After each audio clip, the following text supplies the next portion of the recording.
In this video, we're going to be talking about the balance sheet. Basically, this worksheet is going to show you the running balance of each of your prepaid expense accounts. Now, you may notice that there is only one account listed right now, which is savings.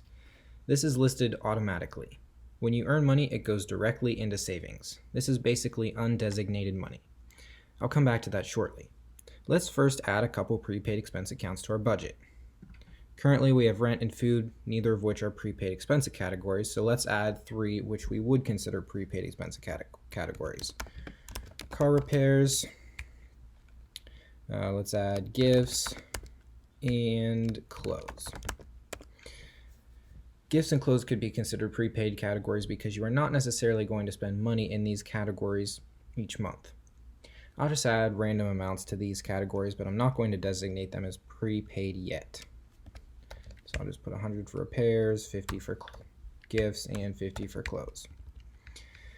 Again, I'll designate them as prepaid in a second. So looking at the balance sheet again, you'll see that nothing has changed because we have not yet designated them as prepaid accounts. But let's do that now. Okay, so now they're prepaid accounts.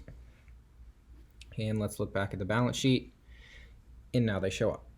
So again, this worksheet will show you the running balance of each account. Anytime you designate an account as prepaid, it's going to show up in the balance sheet. So let's talk about how the balance sheet works from a conceptual standpoint.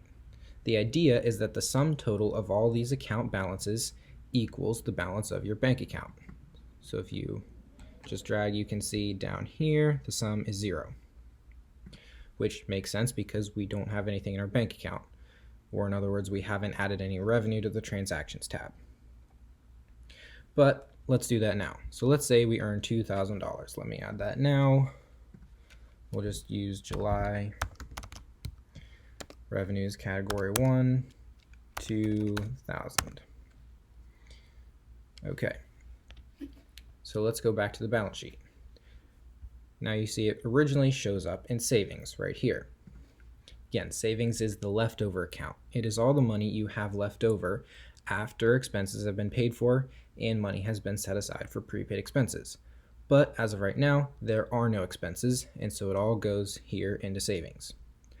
Now let's say you spend some money on rent and food. So going back to the budget, that's category 2 and 3. So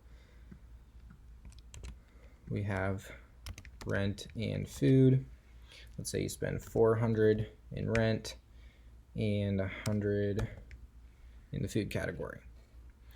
Okay, so now we have $1,500 in savings, which makes sense. Since we physically spend the money, we have $1,500 in the bank account, and savings reflects that right now. So far, so good. Now it's time to set aside some money for the prepaid expenses, which would be car repairs, gifts, and clothes. So looking at the budget, we plan to set aside 100 for car repairs, 50 for gifts, and 50 for clothes. So let's go do that. Since they're prepaid expenses, again, we now need to head over to the savings allocation tab and allocate money to these accounts. We're looking at 4, 5, and 6. So let's do that. 4, 5, 6, we'll give it a date of 7/30. 21 for consistency, and we're going to allocate, as I said, 100 for car repairs and then 50 for the next two. Okay, so having done that, we allocated a total of $200 of savings, and you'll see here and here that the savings account went down by 200 to a total of 1,300. And each of the other account balances went up by the amount that we chose. So look what happened here. The total amount of money in our bank account did not change. We still have $1,500 sitting there in the bank account. Likewise, the sum of the account balances, as I just showed you, is also still $1,500. However, we took money that was just sitting here in savings and we allocated it to other accounts. In other words, we set it aside for future expenses. This is important because looking at the bank account balance, you might assume you had an extra $1,500 because that's what your account balance is. However, looking at the balance sheet, you can see that only $1,300 is extra and the rest is set aside for other purposes. So that's the purpose of the balance sheet. Okay, just a few final points. Another important part of the balance sheet is to show you how much you have set aside for certain expenses. Again, not just how much you have left over in savings, but what you have set aside in each of these accounts. So let's say it's now summer and you decide you want to buy some clothes. You can look at the balance sheet and see how much you have available, which is only $50 right now. So when you actually go out and buy clothes, then you record it in the transaction sheet since you're spending money. And let's say you spent $200 on clothes. Clothes is category 6. So let's say we'll put it in the same month. You spent $200 on clothes. Okay, looking at the balance sheet, you now have a negative balance because you spent more than you had saved in that category.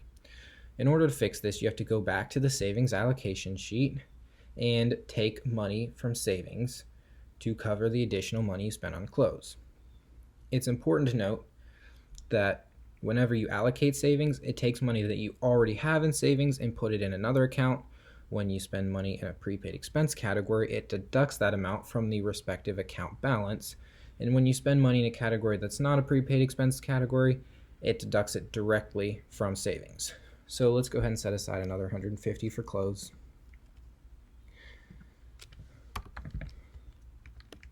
Same date, $150, and now coming back to the balance sheet, savings went down by another $150, and now you have 0 in clothes. And looking at the sum total, we have $1,300 in the bank account because we spent another $200 on clothes here.